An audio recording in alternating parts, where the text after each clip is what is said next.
Hello, everyone. This is Socrates with Tyler Jenks, and this is the Hyperwave YouTube channel. We are with Lucid Investments, and today we are going to be taking a look at the recent price. And this is the Hyperwave. Sorry about that. So today we will be taking a look at the recent price action in gold as well as Bitcoin. It's been a big day for both, and that is very exciting for me as well as Tyler, two of our absolute favorite assets. For me, I don't know if there's anything else I like seeing go up more than the sound monetary assets that we have available to us in gold and Bitcoin. So I'm very happy with the action that we are seeing today. What are you thinking, Tyler? Yeah, it's funny you said that, because I was thinking the same thing today. We just don't know how this is all going to work out one way or the other, but we know it is going to work out because market forces are in play. But to see the kind of action we saw today, particularly in the gold and the silver market, and then the tremendous $1,000 run out of nowhere in the Bitcoin market, and congressional testimony taking place and Libra being debated around the world.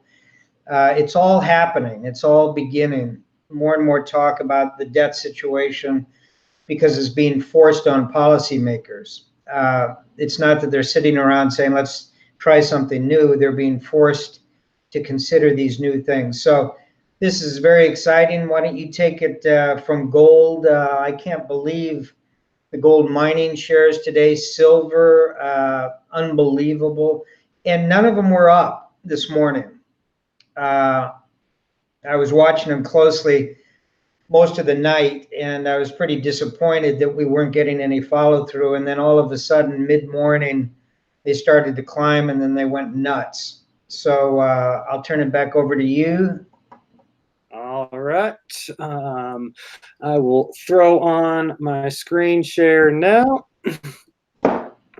And we'll go ahead and take a quick look at what I was seeing this morning. As Tyler mentioned, that the price was kind of waiting to make a move, and I posted a chart on Twitter with a trade setup that I did take, and has been working out very nicely ever since. So posted this chart here, which we have been watching very closely for the last week or so, ascending triangle forming with this flat area of resistance and this progressing trend line, which gives us the ascending triangle.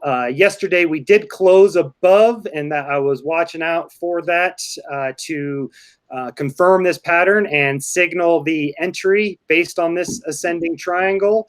That did happen. I didn't enter right away. I had a lot going on yesterday, and I was actually woke up this morning kind of afraid that the market might have left me behind and I might have missed out. So when I woke up this morning to see that this candle was still right in the vicinity of where the price closed yesterday, I was excited and knew that it was time to go ahead and pull the trigger. So I did post my full trade details, which it's not any sort of advice telling anybody else to take this trade. It's just showing in real time the principles that we're teaching, that we do also use them to risk our own real money. And that is why I will post some trade setups in real time. It's not in any way trying to encourage you to take the same position. So notice here how we broke through this horizontal, and then we formed a bullish pattern on top of it. I've been talking about over the last few days that is just the ideal setup for me, and I really liked how it didn't get back down into this 1360 area. Support really moved up to the top of this resistance zone. So everything there was looking really good. I provided my two price targets based on these horizontals. This 1480 lines up very nicely with the measured move from the ascending triangle. Love seeing pattern targets in line with horizontals. So that's my first target. Second target is the next horizontal area of resistance at $1,550, and my time frame is expecting this to happen about in the next week based on how fast this moved here in June. So just going through that setup real quick. The entry was at 1428, stop loss 1397. Risk is 2.17%, which allows for a good amount of leverage. Went 40x leverage because there's no way that I'll get liquidated with 40x leverage before my stop loss is actually triggered. As long as my stop loss is above the liquidation price, then I'm always going to be using leverage, A, to decrease exchange risk, and also B, to max out exposure when there is some good opportunities. Targets right here, 1480 and 1550. Plan is 50% at each, giving us a potential reward of 6.09% and a potential risk reward of 2.8 to 1. I don't love risk rewards that are under 5 to 1. 3 to 1 risk reward isn't something that I'm really interested in very much at all. But it is something that I will take if it's a high probability setup. If I'm looking at a setup that I think is going to work out more than an average position would, then I'm okay taking a little bit less on the risk reward side. Furthermore, when I am buying a breakout, I have to expect the risk reward to be less favorable than if I was entering on a pullback. When you're buying pullbacks, then the stop losses down here are going to be very close. You're going to get really tight risk, and that's going to make the risk reward very favorable, but it makes the probability not nearly as attractive because the market's moving down and you're almost kind of catching a knife if you're buying a dip, depending on how you're doing it. So buying dips are going to be less probability, but a better risk reward. Buying breakouts are generally going to be less desirable risk reward, but a higher probability of success. So that so far does look to be like a pretty good setup.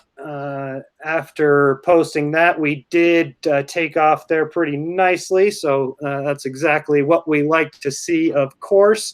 And this was the last kind of area that we were really worried about. So we got this candle here that closed above this horizontal. It was the highest close that we had, but we're still in this wicking zone where it's showing a lot of resistance.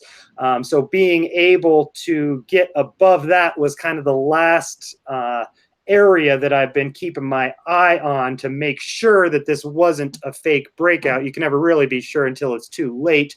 But this 4-hour candle is very, very important to me.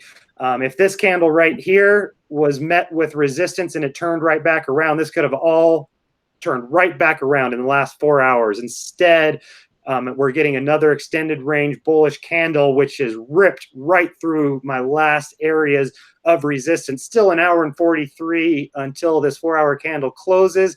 But as long as it closes above 1440 or so, that's 1442, that's going to be a very strong breakout candle.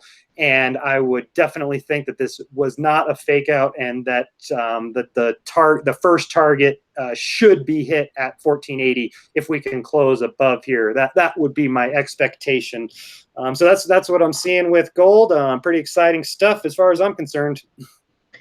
Absolutely. I'm just going to go right along with what you're pulling up here, and I'll pull up my own little chart that we looked at yesterday, and I'm looking at all time frames here because I'm very interested in all of the eights that we're seeing. We talked about it yesterday, but after on a weekly basis, this thing blowing as powerfully as it did today, and we'll take a look at a number of other things that did the same thing. That's looking awfully sweet to me. And we theorized yesterday that perhaps this 9 that we're coming to on various time frames with various precious metals or derivatives, stocks and mining shares, might not turn out to be much, but that's simply a theory at this point. And I would caution everybody to use all the tools available to get into trades. It's easy to get out of them if you are willing to be very disciplined, and at the same time, you are willing to be very flexible. But this is about as good as you get. This is a 4-hour chart of the XAUs showing approximately the same sort of pattern that we're looking on the longer time frames. But I noticed that we're just on a green 2 above a green 1 coming off of this 4-hour explosion, which means very possibly as we go into tomorrow and the next day, that this has got a lot of firepower to take us through the 9s. This is the 12-hour. Same thing. We've got a 3 way above the 2s. We're taking out all kinds of overhead, as Socrates just said, and we've got even the long term, which is a 30 12-hour period, which had actually began sinking a little bit, turning back around. That's, again, as bullish as it gets. And then when we take a look at the dailies, again, it's simply a 2 above a 1.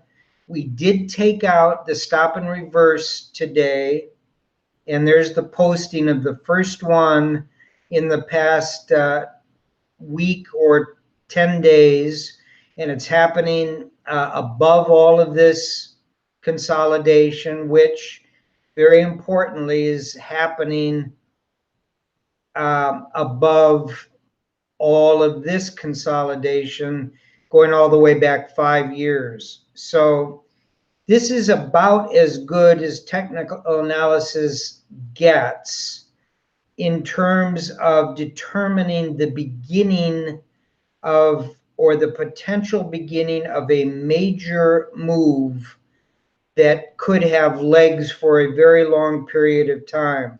Now, I don't want to overstate it. It's still very early in the move. I'm very happy with the fact that we have been in this trade for some time, we being our clients that are discretionary clients. We bought all the way back on the original breakout, didn't wait for a consolidation to take place, and we've been rewarded in that position. Now, if we really get some legs behind us, this could turn out to be one of our better calls for the beginning of a long-term trend in a very well-established asset class. And you don't get those happening very often.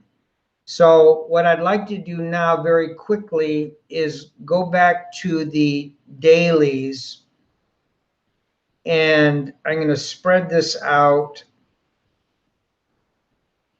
and take a look at some of the other, by the way, I also noticed, I believe it was on the weekly,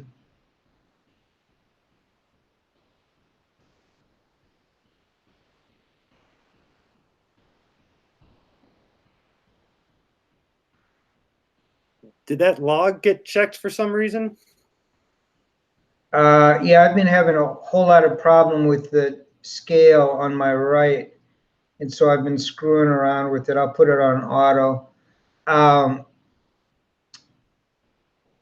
Okay, it's not on the weekly. It was on the, might have been the 3-day.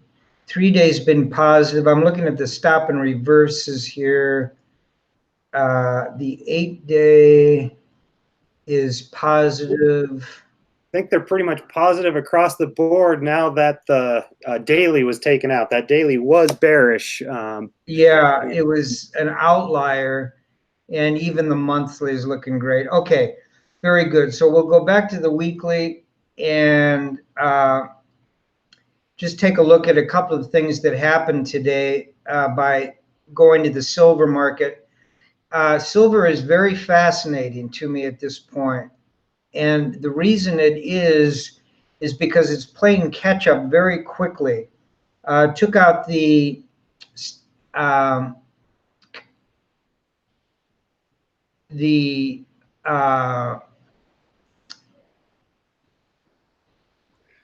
well, first of all, what it did is it held the green bottom on a weekly basis on that last pullback, which was very important.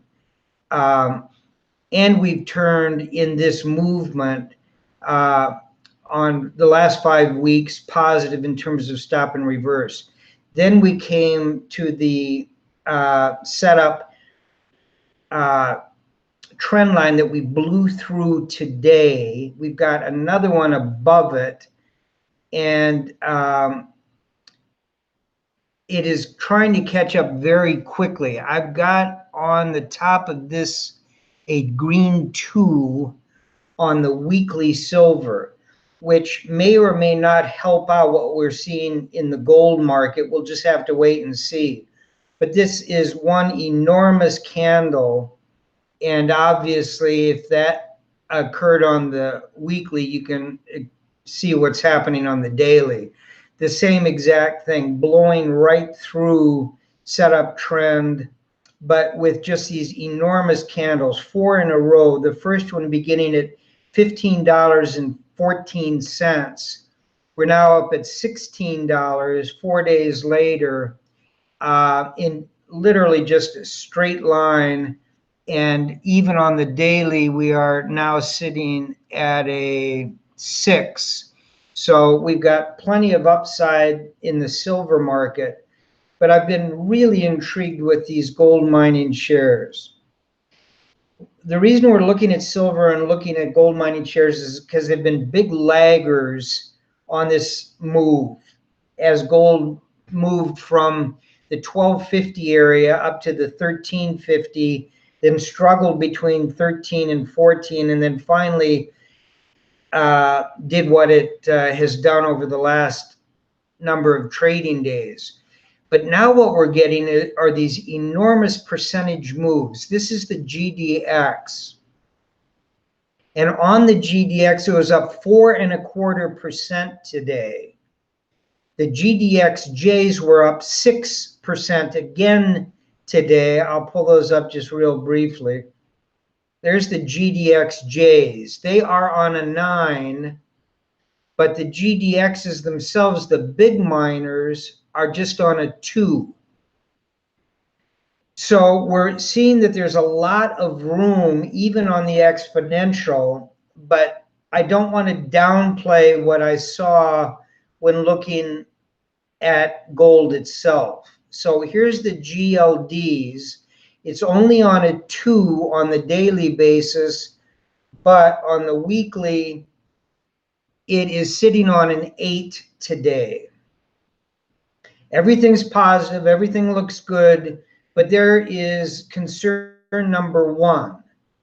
Concern number 2 is the XAU itself, which is sitting on an 8 today. After clearing through all of that overhead, that looks pretty good to me, but I'm looking for other reasons to think that maybe this 9 is not even going to go the full 1 to 4 candle pullbacks. And Socrates made some good points about that yesterday that I listened to very carefully. So I'd like you to jump in here and just tell me if you are nervous about going into 9s on some of these daily and weekly time frames. And then we'll take a look at some individual mining shares, which obviously had a great day also. So any comments on that?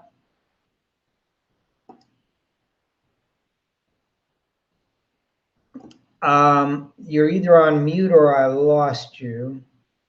I was on mute. So, yep, I have given that some more consideration and was given a little bit more analysis to that. And what I came up with was that potentially on the like one candle correction was something that I was kind of discounting a little bit yesterday, saying that I wouldn't even expect a 1 to a 4 candle correction.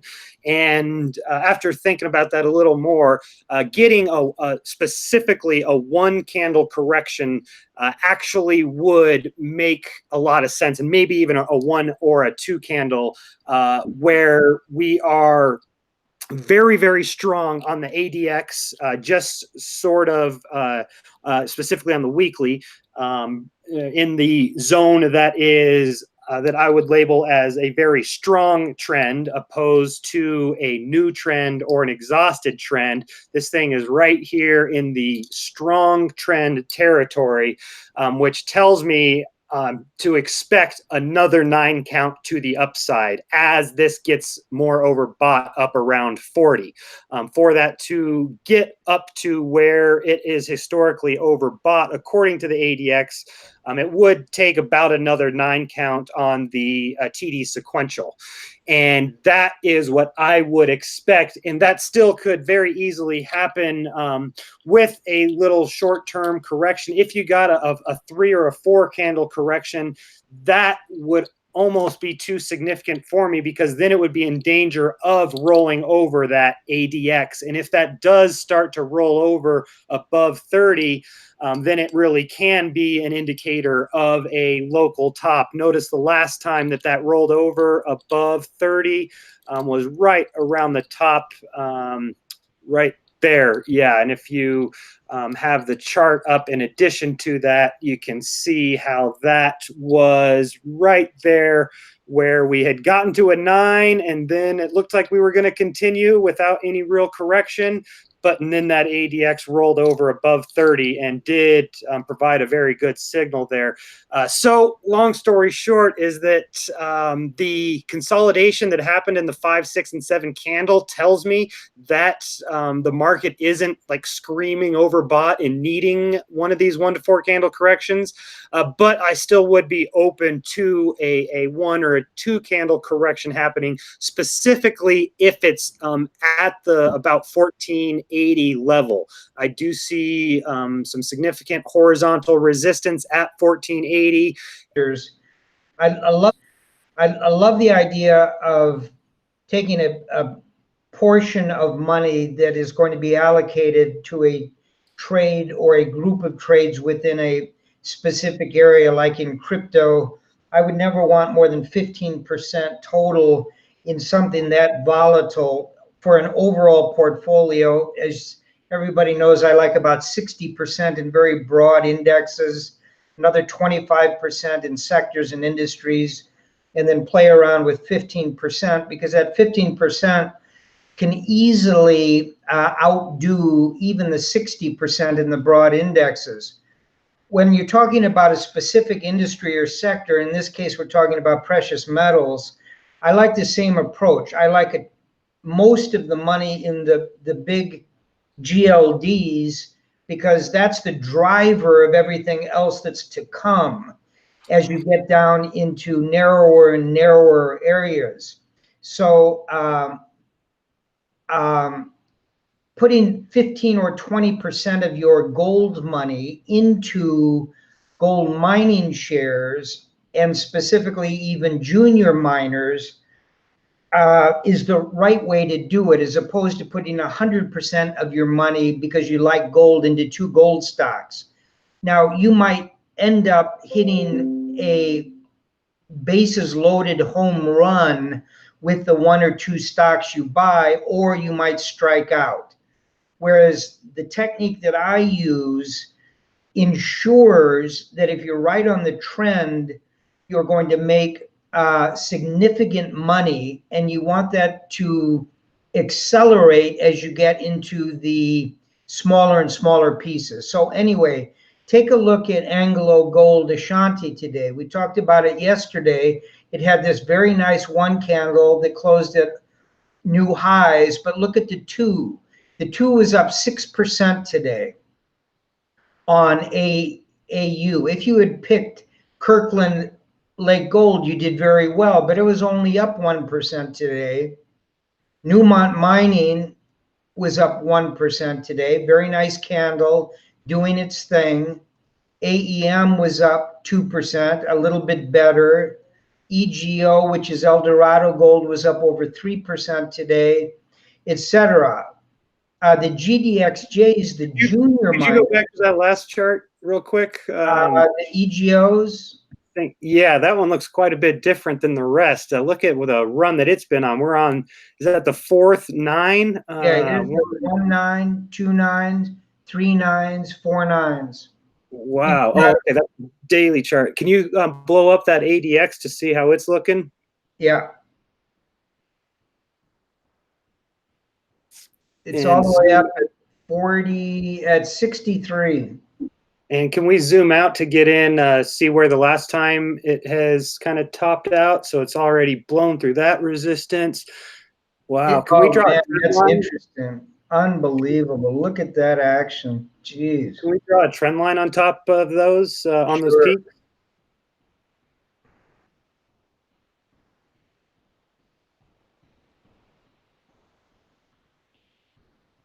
Looks like this is probably a good starting point. Yeah. Take it up something like that. Something like that. Bring this down here. Extend this over to here. Yeah, that is very interesting. So now that's a much different picture than we're seeing on the others. This one getting to a 9, as it is, looks like this is an area where it should definitely be topping out. This is a much different picture and makes me wonder what's going on. Yeah, that is very interesting. That is very bullish. And looks like, but this one looks ready for a correction where the other ones just don't to me. The other ones look are still showing signs of a strong trend, whereas this is definitely getting towards being exhausted, and Yeah, that is we can it's tell. fascinating. There's 7, 6, 5, 4, 3, 2, 1, with each of these lows slightly lower than the one in front of it. You've got just an enormous distribution. I'm not sure if you can do that with an ADX. I've never seen that before. But anyway, fascinating stuff. Sure enough. And is part of the point that I wanted to make. I'm glad you pointed that out. We're looking at gold mining companies in the context of what is clearly what appears to be breakout in prices of the underlying silver and gold. Silver not really breaking out yet, but trying to catch up. But you can see the tremendous disparity when you attempt to pick out the individual components of your trade. This is Alamos Gold, and it was up 1% today.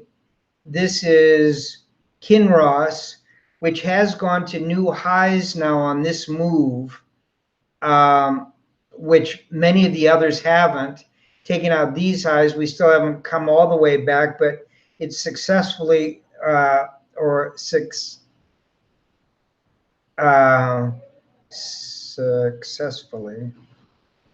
successively taking out higher and higher points. McEwen is just getting back to the last high, but it was up 6.45% today. So, and this is all non-leveraged stuff, folks. This isn't buying on margin. It's not buying options. It's finding an underlying trend in a major asset class that then spreads out to related areas that you can be as aggressive or conservative as you want to be with them. And I know a lot of people are playing the FANG stocks, both long and short. It's getting very confusing. Netflix today, threw a real curveball at a lot of people.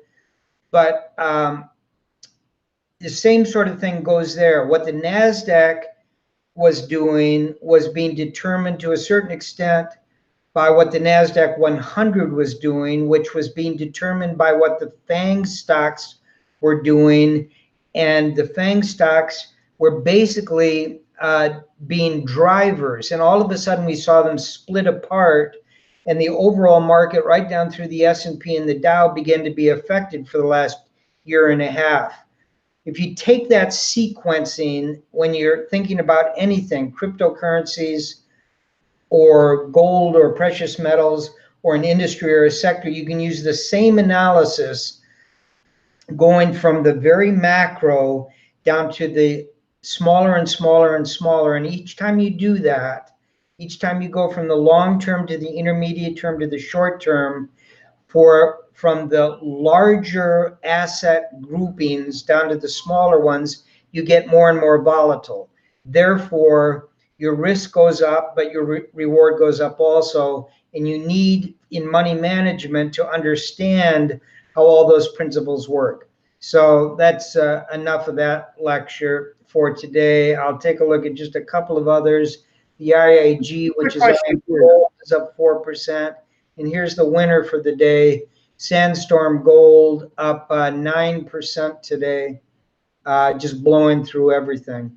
So a lot of interesting things. I'll get off of screen share unless you wanted to look at anything there. Just a quick question for you, Tyler. I think we both agree that gold is a short and a medium-term bull trend. Would you consider this a long-term bull trend? And if not, why not? If so, why so? Yeah, great question. Let me pull up the XAUs and just give that a thought for a second. At this point, it's an intermediate term move for me as soon as it broke out above this overhead resistance. And that's because it hasn't been going long enough from the lows. It's true that we have put in, since the lows down in the 1100, that occurred all the way back in August of 2018, and that was sort of a double bottom. But this is still a new move. All of this is consolidation. This isn't part of the movement. This to me is like the 6,000 on Bitcoin. We screwed around getting up to 4,000, 5,000, back down into the low fours, couldn't get out of the fours. Then we took off and blew through 6,000. But to me, what we're seeing in Bitcoin is still an intermediate term move up. I'd say it's the same thing with me in gold. Now, if we continue up from here, remember, and this is just really beginning in June, this move. And so we've only had a couple of months of action. And to me, we need months or years for a long-term trend to take place. But looking at to answer this best in my terminology, we have to look at the weeklies. And on the weeklies, we have just had a breakout in the last month. And that's a great starting point for a move. And if we go even longer, which you don't need to do, but I like to get the long-term perspective, this is the beginning of an intermediate term trend that could peak out here at 1,500 or 1,600, and that would be a great move, and you can make a lot of money doing it. We've only got 6 months worth of underlying support, but that's pretty darn good. That's getting into months, not yet years, but still qualifies for intermediate term. Obviously, if we get above the old highs, just like on Bitcoin, if we're able to get above 19,666 on Bitstamp, then we're in a long-term trend and the thing is going. If we can get up above 1,900 on gold, then we have started a major move that could last for years. Up until that, it doesn't matter what you call it, but you shouldn't get ahead of yourself and say, okay, I'm going to put all my money into gold because it's going to $20,000, because that's the potential for it in the macroeconomic scheme of things. You don't buy Bitcoin breaking above 20,000 saying it's going to go to 1 million. You take it a step at a time. And right now, I would say that we're in an intermediate term move that could last for months more and get us at much higher prices. We're beyond the short term. And if you take a look at the moving averages I'm going to take the price off of the monthly. This is the way to always test what you're seeing with the price. And what you see here is the long-term moving average, which in this case is 30 months long. So it's 2.5 years worth of action, has not really turned up. It is flat since June of last year, a year's worth of flatness. Well, that's better than it going down, but I'd love to see that turn up. The fact that we had a golden cross right here with the intermediate term crossing back above, that's great. The short term is off and running. The intermediate term is off and running, but we need a little bit more. And that's where you look at things like the Copic curve. And could I jump in real quick before you pull up the Copic? And because to me, I think that long-term moving average has turned up, but you might not be able to see because that red line's kind of over it. If you move that red line, you can kind of see, from what I can tell, it sure looks like that. You're right. Right there, turned up sharply. Okay, very good. So that definition on a monthly with all three going up makes it a long-term move, even though it's still in an intermediate term time frame. That's a good catch. And that Copic is painting a similar picture as well.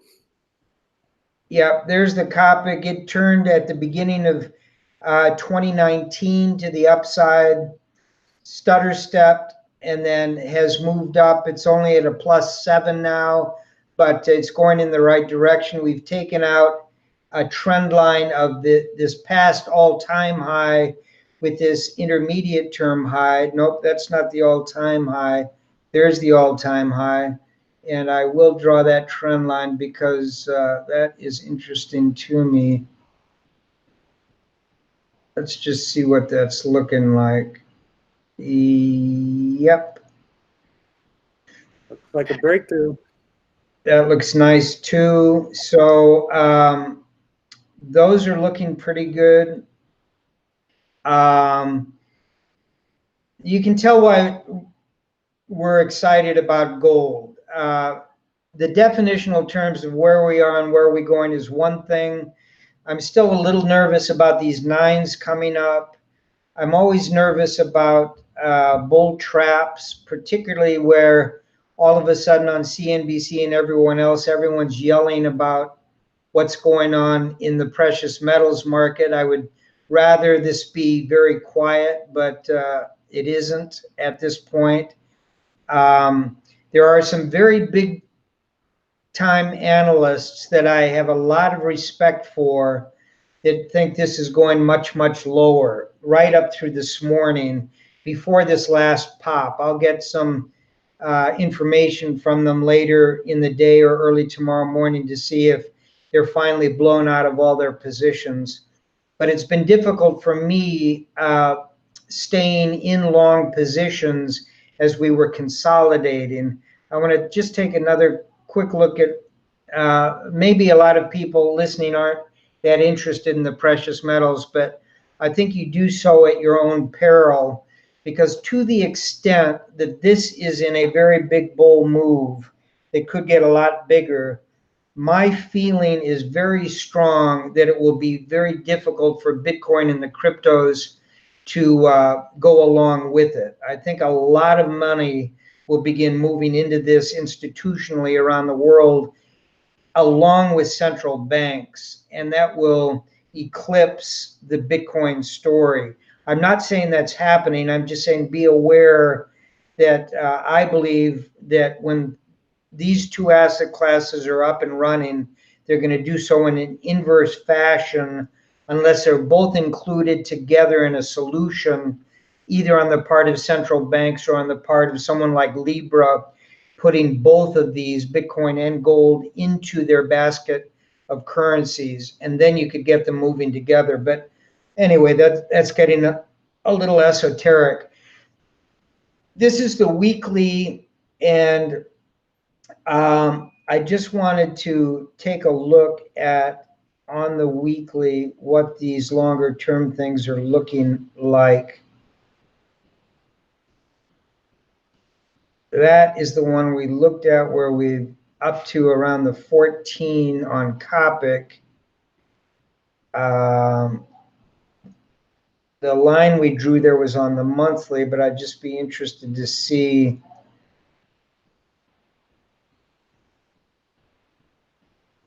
Wow, that thing just cannot find a direction on the weekly, but we have gone a little bit higher than this high, which is higher than this, which is about the same as this. So there's a little bit of momentum building there, maybe.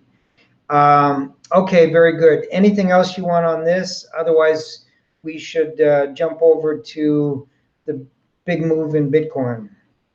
Yeah, absolutely. I can go ahead and share a chart for Bitcoin. And while I am doing that, I will summarize my perspective in terms of I do think that I basically have to say that gold is long-term bullish at this point. The monthly parabolic SAR is bullish. The weekly Ichimoku cloud is bullish. The monthly Ichimoku cloud is bullish and provided a great entry.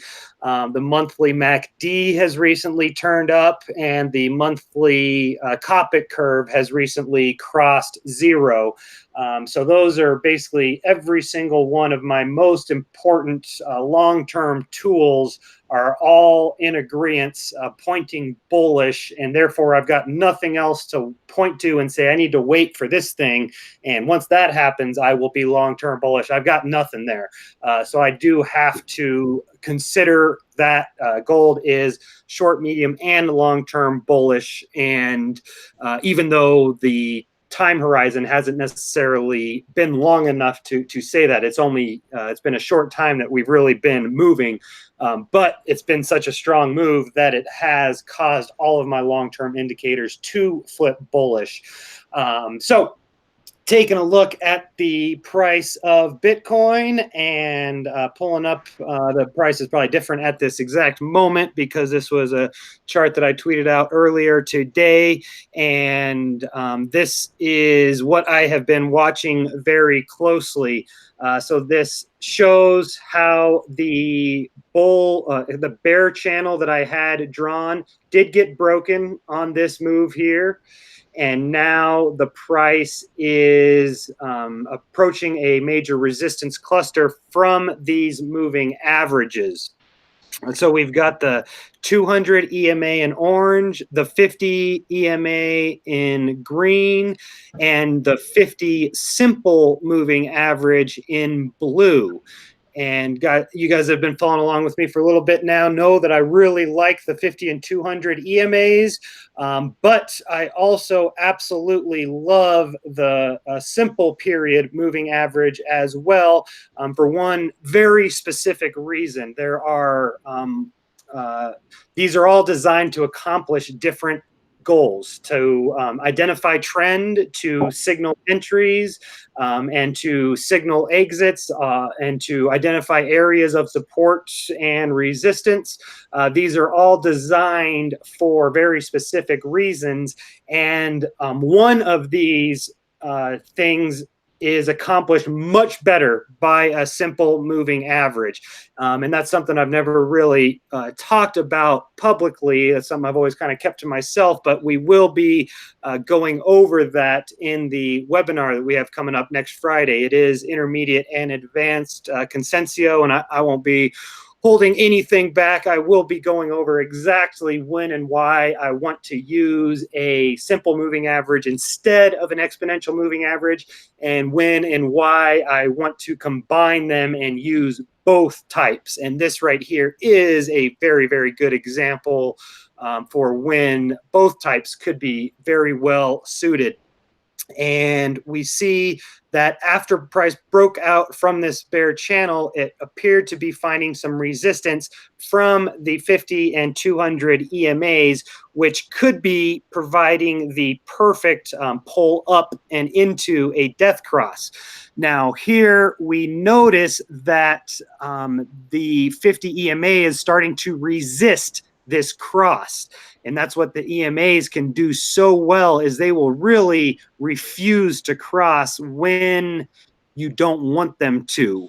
That's what they do really well, and is the first reason why I started using exponential moving averages, is because of this action that we're seeing right here. Notice how this 50 EMA had started to flatten out based on this last action.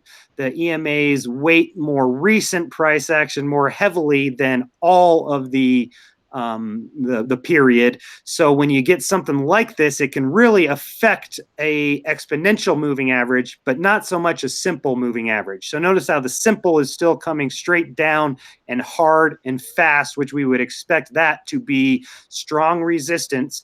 But the 50 EMA is not. It has, well, it was, but now it's flattened out and it's kind of moving in tandem with the 200 EMA, which is showing that it is very much resisting to make that crossover.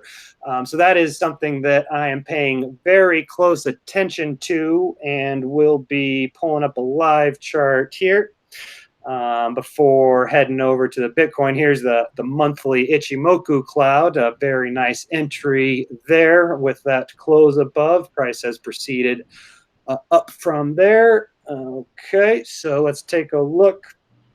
I had to redraw this channel. Sometimes TradingView doesn't save my stuff, so I have to redraw this. Best estimation of what I was calling in here.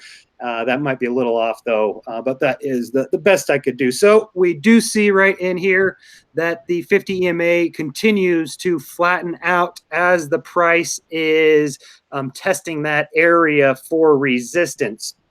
So what I am expecting from here is really mainly due to what we're seeing out of the simple moving averages. And if we are able to get above the exponential moving averages, then we will be facing very big resistance from that simple moving average, which is right above and still angled down sharply. And that's at 10,770 or so. So what I am expecting from here is that we do not get above 10,800 before at least getting some sort of move back down to 10,000. I would actually be expecting lower, because if we do go from here down to 10,000, that will be enough to go ahead and pull this 50 EMA below the 200, which would end up being the ideal pull up and into a death cross. So if we do pull back from here, then that's still very much in danger of getting a death cross. And we should pull back from here because we are overbought at resistance. This is, we have moved. Let's just take a look at how far the price has moved in the last 24 hours. That's a 17% move in 24 hours. You guys have heard me talk about this before. This is one of the most important indicators to me, is the limits in terms of how far I've noticed that Bitcoin likes to move in 24 hours. If it moves 10% in 24 hours, then I am very much on red alert for some sort of cool down, at least a consolidation, and preferably a small correction, a counter trend.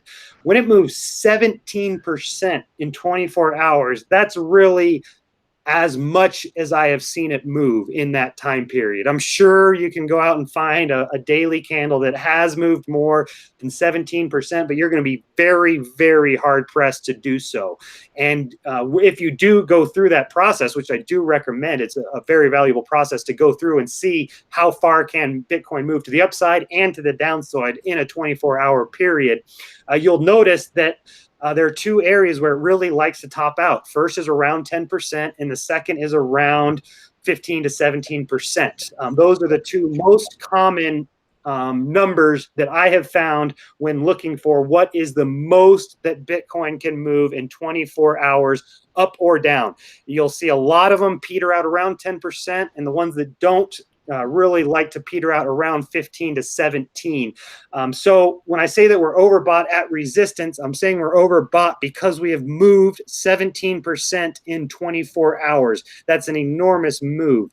And now we're at major resistance from these moving averages, which tells me we should, at the bare minimum, consolidate sideways. But really what I would expect is for this 50 EMA to take over and push us down back to 10,000. If that happens, then I would absolutely be expecting 10,000 to break down and for us to create new lows and go down to that 85 to 7,500 area that we have been looking for.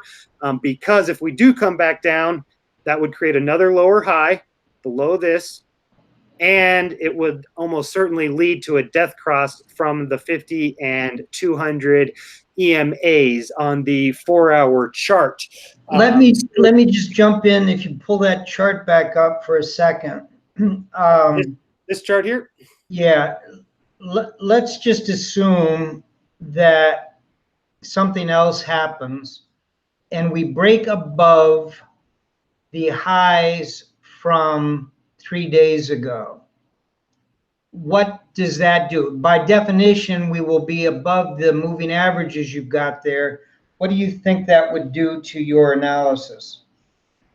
That would really have me thinking that I need to turn back bullish and thinking that it is probably high time to consider rebuying back what I was selling around 11,000.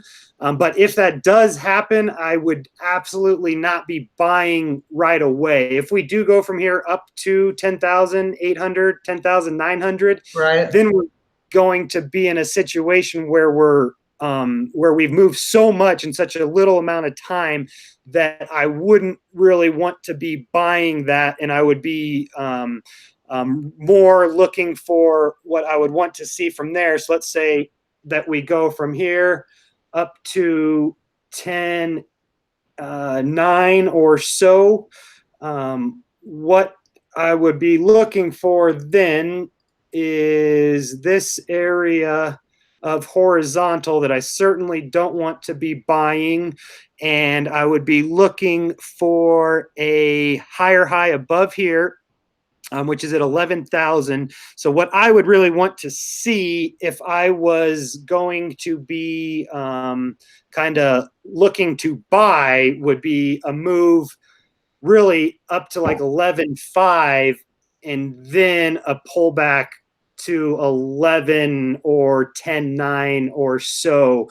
If we got some action like this, now we are clear of this death cross. And that is something that is very important to me. When we get within a whisker of getting a death cross, but we don't, and we get back above, that is very much a buy signal for me, because that tells me that that we tried to get this death cross but couldn't, and therefore a big reaction to the upside is what I would expect. So if we can get to 10.9, I would still be staying very much away, worried about horizontal resistance. And then waiting to see if we are able to break back up into this range up to 11.5. Buying that next kind of pullback would be very interesting to me. But price, if I see the price above a moving average that's trending down, that's never an area where I want to buy. That's always something where I'm going to be waiting to see what happens and very much expecting that price won't leave me behind, because when it's above a moving average that's trending down, that's another situation that in my mind just views as a magnet, that the moving average will act as a magnet until it at least flattens out. And if it flattens out as price pulls back into it, now we're really talking about seeing a good buying opportunity. But if we're just right up in here, as this continues to be angled down, I would still very much be considering that a selling opportunity, or at the very min, it's time to sit and wait. Great answer. Thank you. Absolutely, my pleasure. So did you want to go ahead and take the screen share over? Do you have something to look at, or anything else to comment on here?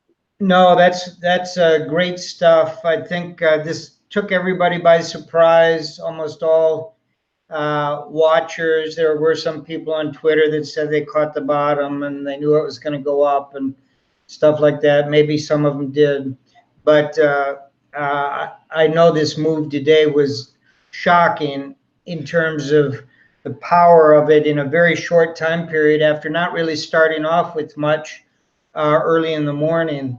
Just about the time the gold and silver market took off, this market took off.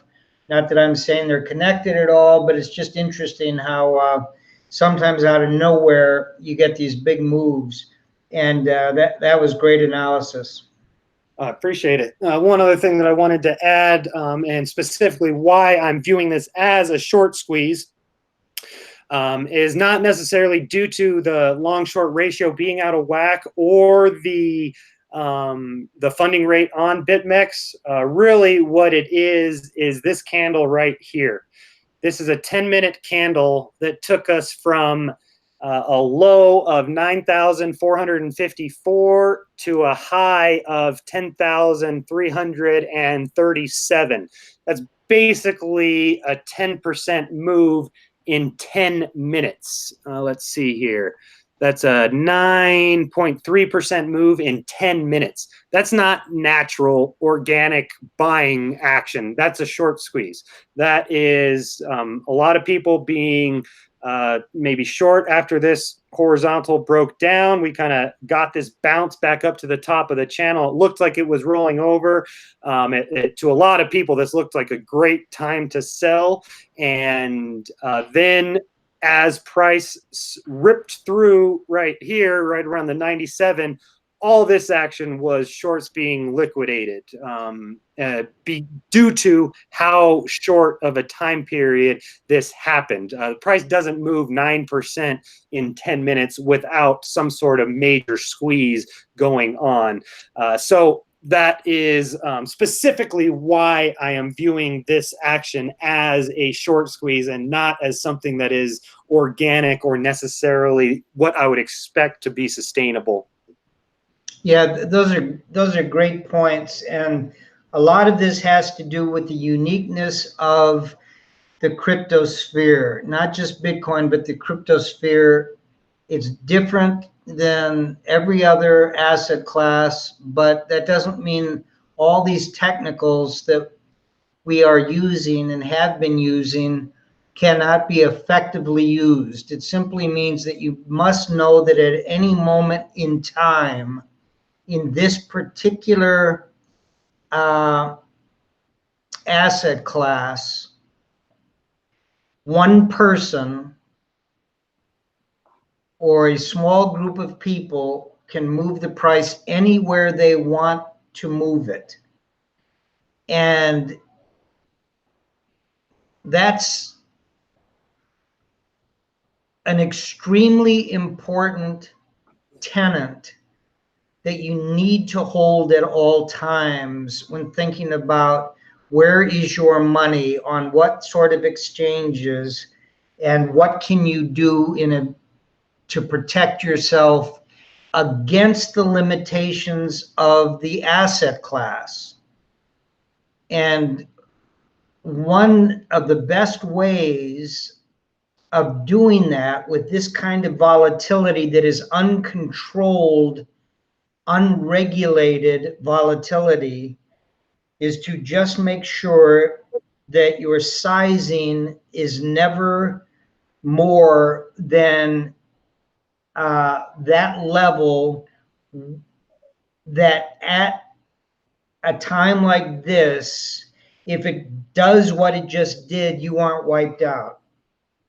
That you are perfectly content to know that what you just put in on that trade could be at zero in a very short period of time.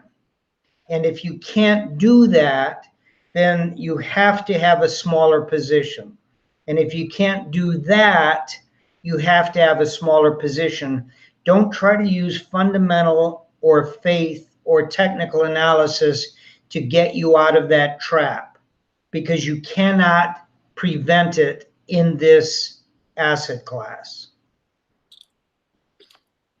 Great input. I absolutely couldn't agree more, and you'll hear us hammer home this point time and time again. It's my opinion that pretty much every problem that you're having, if you're trading and you're not having much success, it's in my opinion that basically every issue that you're having could be solved by decreasing the position size. If you've got $1,000 and you are trying to learn how to trade and you're not having much success, take $50 and treat that 50 as if it's 1,000, such that if you do bust that $50 account, then you are going to either take some time off trading or something along those lines. Make sure that there's a discipline there. Focus on the process. Focus on learning how to consistently win, how to consistently beat the market. And don't think about needing to make a whole bunch of money overnight or get in your entire account, the entire $1,000, and then 5x leverage it.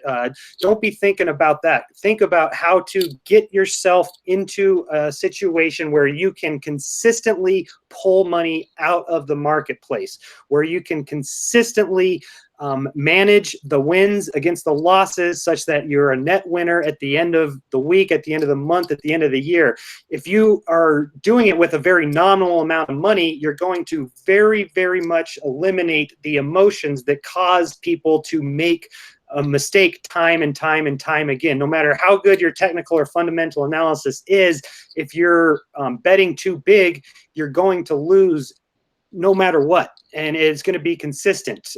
So absolutely start small and think big. If you can turn a $50 account into 500, then you can absolutely turn a $1,000 account into 10,000, and then do that 10 more times. But if you're consistently betting too big today because you're trying to get from 1,000 to 10,000 in one trade, then you're just going to continue to lose and grind down your account. So absolutely decrease position size. If you get some action, like anything we've seen back in here, this was scary. Absolutely. We fell from 10,500 down to 9,000 in very short order.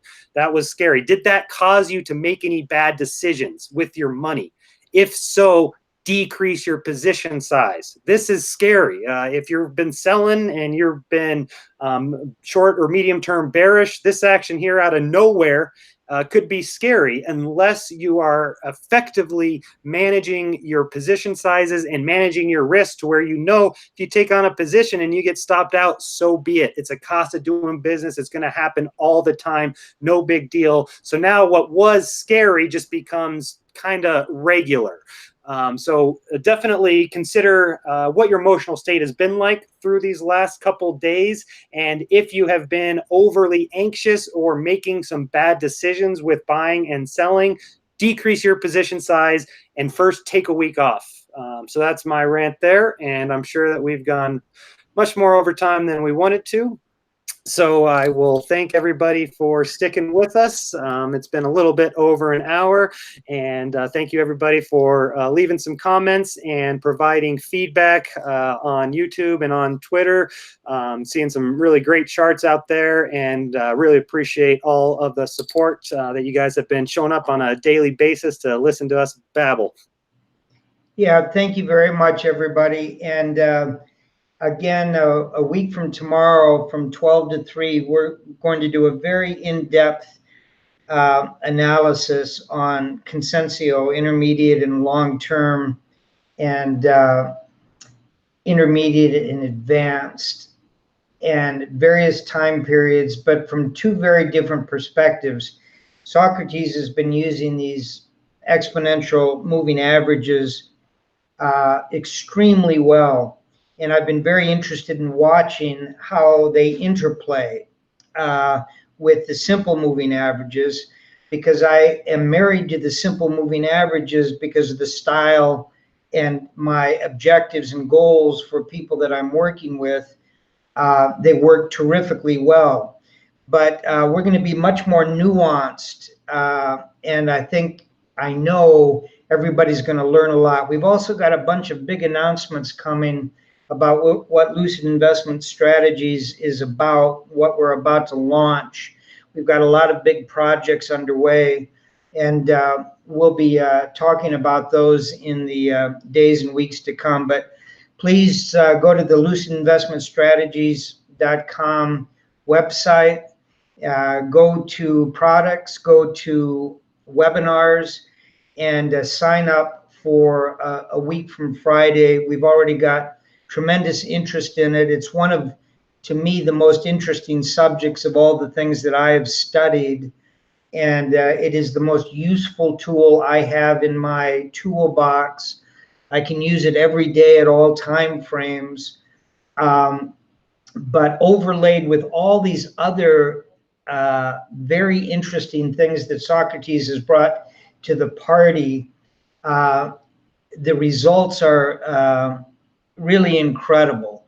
And we'll talk a lot more about that next week. We're working on the description of everything that we're going to cover. That will be up on the website very shortly, in the next day or so. And thank you again for listening. This is about as interesting as it gets in this business that I've been playing around in for 40 years. The 70s were great. We had roaring inflation and therefore commodity prices and the peaking of interest rates, and then the beginning of the biggest bull market in the history of finance that lasted 20 years and then was interrupted by almost 15 years of some of the most chaotic markets. And now things are beginning to move in a brand new set of macroeconomically sensitive and important asset classes. This is new territory for everybody, for economists, for world bankers, for finance ministers, and for everybody on Wall Street. You're at the beginning of something very new, and you've got available to you tools that have been very effective in all market types across all asset classes, including this new one, the crypto market. So thank you all for listening. Thank you, Socrates, and we'll see everybody tomorrow.